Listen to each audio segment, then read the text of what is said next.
Who are you taking, Domonique? Shannon, we got to stop you right there. Yeah, we got breaking news. We got breaking news. Yeah, Okay, this okay. obviously happening in real time. Breaking news into First Take that Robert Saleh, the Jets head coach, has been fired.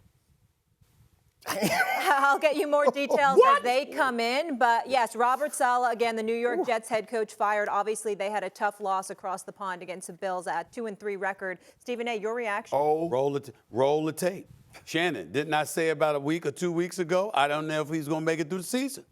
I mean, listen, when you look at how the defense, first of all, the defense was obviously good, but there were times when we saw they were struggling a little bit. And then Robert Saleh seemed to have no control over the team itself. The offense was being run by Aaron Rodgers. You had Nathaniel Hackett there. You heard opposing coaches. You heard people on our network and various other stations and radio and beyond. Everybody that knows anything about football was talking about how pedestrian the Jets were, particularly offensively, how they were bereft of the kind of leadership that you need in order for this team to be what their potential was for them to be. And then you saw the relationship with him and Aaron Rodgers on the sidelines and people speculating about that. The coach says one thing, Aaron Rodgers says another. You just said to yourself, wait a minute, something is not right with this picture. Something has to be done. And sure enough, you saw what happened. I'm not happy for him. I'm never happy to see somebody get fired.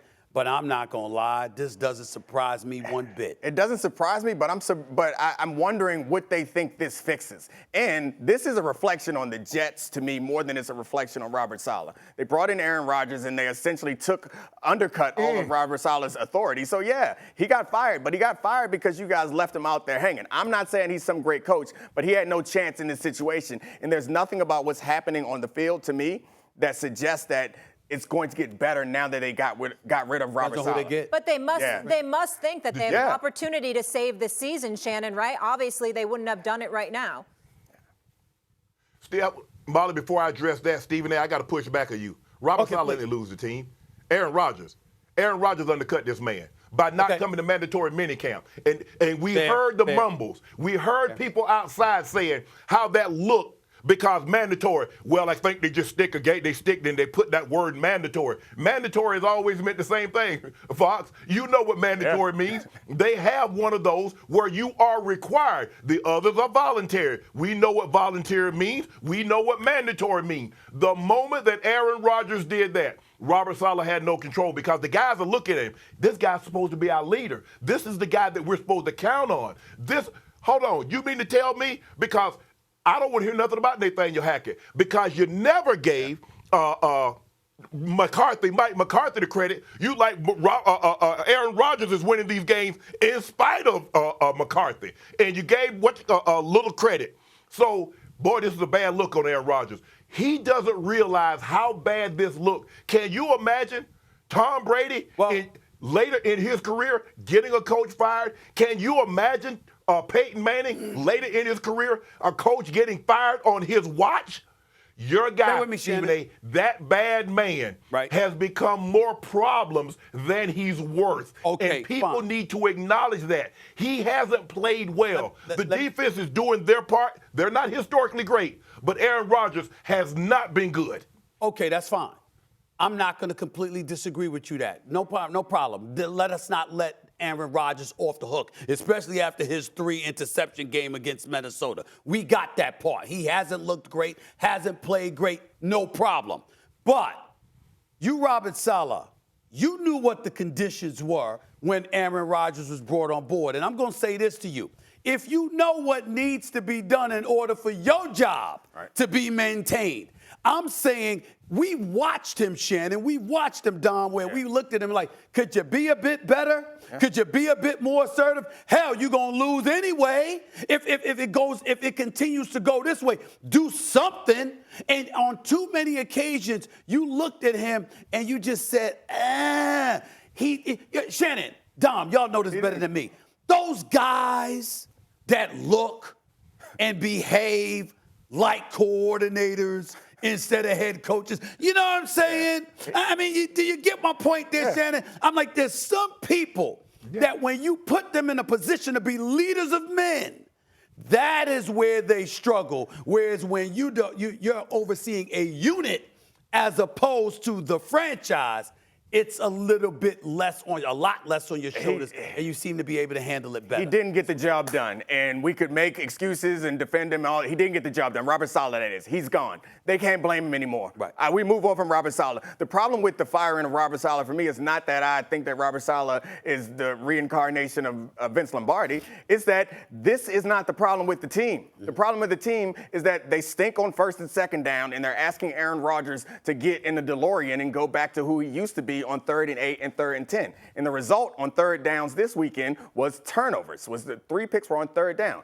Aaron Rodgers isn't seeing the blitz well. Aaron Rodgers' accuracy isn't as good as it used to be. The problem with this team is not solely that Robert Saleh isn't a great head coach, and maybe he's not. He's a bad head coach. That's fine. You can blame it on him if you want to, but he's gone now. It's nobody else to blame it on. And there's nobody out there that you're going to bring in that I can imagine that's going to change the fortunes of this team going forward. This is on those guys, the guys that are in the locker room, including Aaron Rodgers, to address the issues that they are having. And one of those things is they want Aaron Rodgers to be in an offense where he is very comfortable. And that offense is not effective because it was largely reliant on him being the best passer of the football we had ever seen. Mm-hmm. He's not that anymore.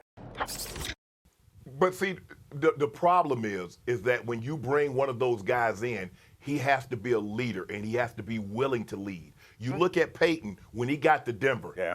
Now, I'm not telling you what somebody told you. I'm telling you what I know. If you go and look at Tom Brady when he got to Tampa, he led. When he was supposed to be there, Domonique, where was he? Yeah, when Peyton Manning was supposed to be there. Shannon. I'm sorry to cut you off, but when he wasn't supposed to be there, that's right. He was there. COVID training in high school. Yeah, even Peyton Manning. It was during the lockout. Yeah. I remember making calls saying stop having these practices because they were having illegal practices with the Broncos. Even when they're not supposed to be there, they are there. I'm sorry, Shannon. Go ahead. Go ahead.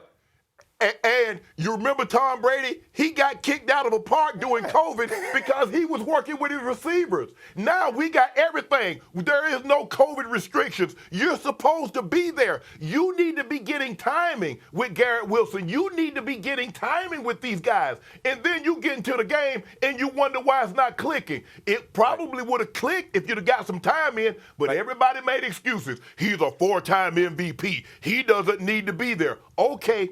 Football doesn't work like that. You know why? Because nobody cares what you did in Green Bay. You need to be able to show the guys that at New York why you did that and how you did it. Go ahead. Agree. No problem. And we got to get into who the hell's should be succeeding in a second. But I gotta ask, but because you know what I'm going to do. I'm gonna go Belichick. I'm gonna go Belichick right now. But let me say this to you. I get that part. But let's stay on. We understand Aaron Rodgers ain't what he used to be. Okay. We understand he needs to be more in order for this team to be successful. We even understand that Nathaniel Hackett is only there because of him. That you basically the face of the franchise, and damn it, there's a responsibility that you need to embrace. No problem. But let's get back to Saleh for a second here. Because we need to make sure everybody understands that when you're the head coach, there has to be some improvement. You know, I mean, then run the football a little bit more. You know, make sure you're. I'm just saying there has to be some.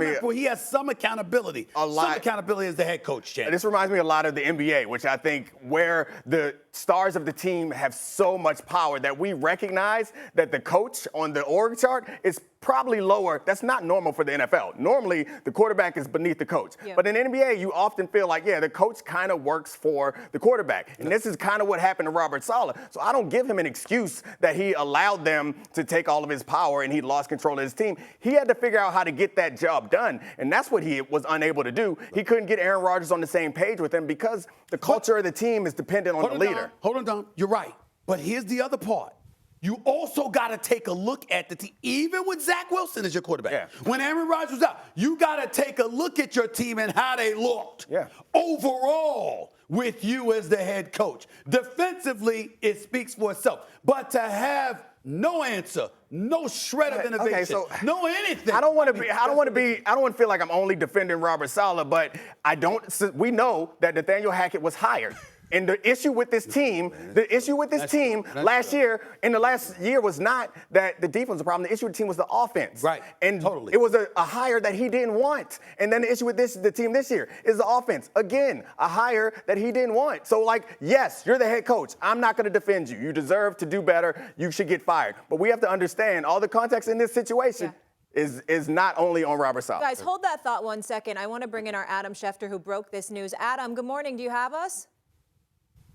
Good morning. You got me. I'm in a car in Michigan, so you'll have to forgive me. Literally was getting off the plane, got the call about Robert Saleh, and here we are. So I'm trying to steady the phone. They just named Jeff Ulbrich as the interim head coach. The defensive coordinator is going to be taking over for Robert Saleh as he becomes the first head coach to be let go during this season. He's got a year left on his contract after this season, but even this still is surprising. Now, this is a team, I think, that had looked a little off recently. They weren't looking exactly the way they should, and the Jets felt like they needed to do something to try to get this team back, and they told Robert Saleh of this decision here minutes ago. Adam, Woody, the owner for the Jets, has never fired a coach in season, as far as I remember. Why now? What was the tipping point that made this happen right now, as opposed to a few more games or even getting through the season? Why now? I think that they believe that they have a really good team. I think that they think this team, especially in that division, can compete to win the division, and it wasn't performing the way that everybody expected. If we watch this team, everybody would admit, every Jet fan, it looked off. They lost at home to Denver. They lost to Minnesota. What's odd is in this day and age, in the National Football League, there are peaks and valleys to every team season. Everybody goes through them. But with the pressure in New York, I just feel like they felt like this is a team that should be performing better, winning more often, and Woody Johnson didn't want to squander what could potentially be the last year of Aaron Rodgers' career. We don't know if we'll see Aaron Rodgers again. They went out and traded for him last year with the idea that he was going to bring back this franchise. And he got hurt last year against Buffalo on Monday Night Football, and oddly enough, he'll be against Buffalo again this week on Monday Night Football. They have the extra day to get ready for the Bills on Monday night. Right. And they decided they felt like Jeff Ulbrich would bring a spark to this team that they didn't have under Robert Saleh. I don't know that Aaron Rodgers was involved in it, and I don't know that they consulted with him before they made the decision. I think ultimately the owner makes the call that he believes is best. And as you said, I can't remember the last time they fired a coach in season. It certainly hasn't been in recent history. But I just come back to this. I can't say that they went to the players and polled the players, or they spoke to Aaron Rodgers and Aaron Rodgers said, I want a new head coach. I believe that those two men did get along well. I believe there was a healthy respect there, despite the fact that people have been analyzing their relationship the last couple of weeks since the sideline hugs and whatever has happened or not happened. I think, in a nutshell, the team was not performing the way that Woody Johnson expected them to. And with them not performing the way they expected to, before the season slipped away, before it got too late, they made the dramatic move to make Robert Saleh the first head coach fired this season, 5 games into the season, as they begin to get ready for a key Monday night game against the Buffalo Bills. Adam, why was Jeff Ulbrich the guy? Well, Jeff Ulbrich is considered one of the brighter coaching candidates around the National Football League. The two coordinators are Jeff Ulbrich and Nathaniel Hackett. And so those are your choices, really. And I think that they felt like Ulbrich would bring a certain fire and energy to this team. And ultimately, that was the direction that they decided to go. Hey, what specifically did they say was the issue with Robert Saleh? Was there some particular concern that they think will be improved now that they've moved on from him? Oh, Adam looks like we lost Adam. Adam, timing. thank you so much. Shannon, I want to come to you on this. So obviously, he said part of the reason the timing of this move was because they believe this Jets team is a really good team and that they can compete to win the division. Do you believe that is true? And by making this change, that can happen? Well, this is winnable division because the teams aren't very good. You look at the Patriots; they've lost every game since the first game of the season. Miami is struggling with the court, even though they just won this past week. They beat the worst team in the division, the Patriots, but they're struggling because their quarterback, they don't know if and when Tua is going to come back. Josh Allen, he doesn't have the weapons that he once had. Their defense is not. You can't keep losing quality players. Von Miller is suspended. Matt Milano got injured again. Tre'Davious White is gone. You're both your safeties, Micah Hyde and Jordan Poyer. They're gone. You can't keep losing quality players, Fox. You know this. At some point in time, it catches up. You can't keep saying next man up, because if the next man was any good, he'd have been up to begin with, and he wouldn't need to be the next man up. He'd already be standing up. But I find it odd. That Nathaniel Hackett, you say you have a problem with the offense. You don't remove the coordinator. Fox, that's what normally happens. If you're struggling on one side of the ball and it's glaring, you remove that guy. Nah, they bypass him, a hand-selected offensive coordinator, I might add. Now, I find it a little ironic, too. Let's see. Who you wanted the offensive coordinator? Okay, we get him. Hey, man, you know what? I really like to have Alan Lazard. They go get him. Oh, now they're in the sweepstakes for Devontae Adams. But he played no role. I could be wrong. But quarterbacks like an Aaron Rodgers, like a Patrick Mahomes, like a Tom Brady, like a Peyton Manning, they have a lot more say than normal quarterbacks in normal position in NFL teams. Shay, real quick before Nick jumps in, do you believe that they're a really good team? No, I do not. And the thing is, they have the same number of points with Aaron Rodgers that they had last year with Zach Wilson. And somehow Robert Saleh, he kept his job last year because everybody told us if they had a quarterback with that defense, Domonique, ain't no telling how good the Jets can be. Well, They got a quarterback. How good are they?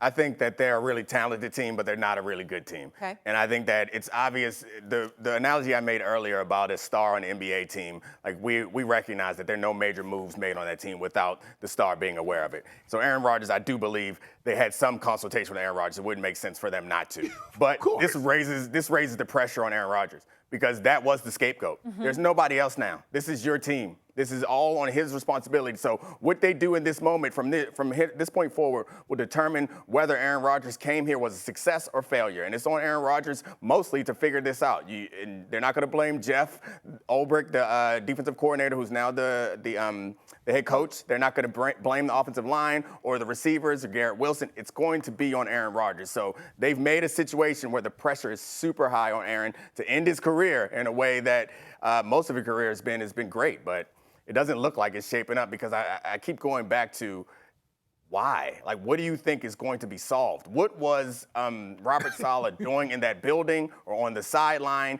that was keeping their offense from hitting on all cylinders? Nobody can answer that question for me, so I don't know. I don't have a reason to feel like it's going to get better. I've got a source inside the Jets organization that was saying to me, literally while y'all were talking, we didn't get any better.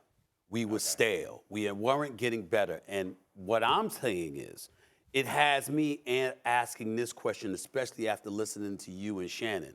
Well, you didn't get any better. Yeah. Whose fault is that? Yeah, it's the head coach. And most importantly, how much better are you saying you're going to get now that that head coach is gone? Y'all are right. It comes down to Aaron Rodgers because we don't expect the defense to fade, that's for sure. So if we don't expect the defense to fade, then we're asking about the offense. We're ultimately asking about him. And here's the key, especially if they go out. Let's say, for example, and they end up getting Devontae Adams and reuniting him with Aaron Rodgers. There's really not going to be any excuse. It just reeks of desperation. It's like, I don't know what to do. We'll do something.